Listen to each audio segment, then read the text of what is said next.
President Ibrahim Traoré stood at the edge of a quiet street in a foreign country, dressed like any ordinary man. No guards, no cameras, just him. He wasn't on a political mission this time. He was here to surprise his cousin who had just given birth to triplets. He wanted 2 days of peace, to walk like a normal person, to breathe without titles or protocol. But things took an unexpected turn when he realized his phone was dead, and he'd forgotten the exact house number. The neighborhood was unfamiliar, filled with neat lawns, tall trees, and expensive homes. Hoping to find help, he walked up to a nearby house and rang the bell. A white woman in her 60s opened the door. She stared at him with cold suspicion. "What are you doing here?" she demanded. Ibrahim remained calm, explaining he was looking for his cousin's house. But she didn't listen. Her expression turned sour. "This is a neighborhood for decent people, not for people like you." His heart sank, but he kept his tone polite, asking only to borrow a phone. She refused harshly and called the police, accusing him of lurking and spying. Before he could explain further, flashing lights arrived and officers jumped out. "Hands where we can see them," one shouted. When he moved slightly to show his ID, they pulled out cuffs. "You're trespassing," they said. "You don't belong here." He was arrested on the spot, treated like a criminal, judged by the color of his skin, not the content of his words. Even when he calmly said he was the president of Burkina Faso, they laughed. "Nice try," one said. "You're not the first to lie." Locked in a cold holding cell, Ibrahim sat in silence, not out of fear, but reflection.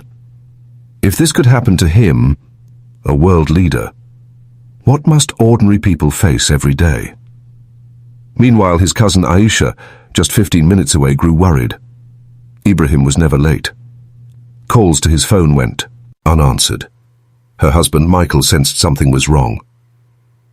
Back at the station, a young officer named Daniel started his shift. Passing the holding cell, he noticed Ibrahim's calm demeanor.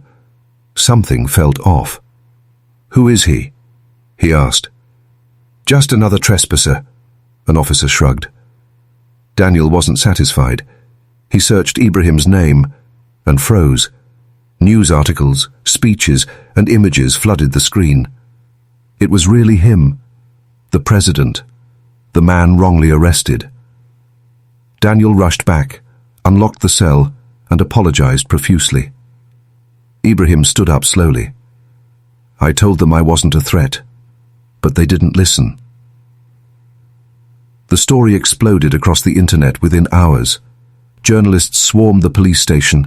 The chief and the mayor issued a formal apology, but Ibrahim's words were calm and cutting.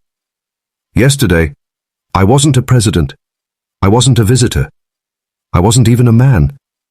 I was just a black person, seen as a threat." Later, at Aisha's house, surrounded by babies and family, he smiled faintly, but the heaviness didn't leave. That night, he sat alone, staring at the ceiling, replaying the humiliation. Michael came in and quietly said, "You stayed calm. That says more than anger ever could." But inside, Ibrahim knew. If Officer Daniel hadn't checked, if he had resisted out of fear, things could have ended differently. The next morning, Aisha told him, "Maybe God brought you here not just to see the babies, but to remind the world this problem still exists." News channels kept buzzing. Some people were outraged. Some defended the officers. Ibrahim simply said, "Let them talk. The truth doesn't need noise. It only needs time." When he returned home, his guards welcomed him back with concern. "Sir, we told you not to go alone." Ibrahim replied, "I just wanted to walk like a human being." One of them added, "But some of our people over there, they've made it hard for the rest of us." Ibrahim nodded. "Yes, but their actions don't define all of us. We may share the same skin, but not the same heart." Before stepping into the car, he looked at them and said, "Don't let the world define you by your color or the mistakes of others. Don't return hate with hate. but never stay silent in the face of injustice. The car drove off slowly, leaving behind a message more powerful than politics. A reminder that being human should never be a privilege, it should be a right.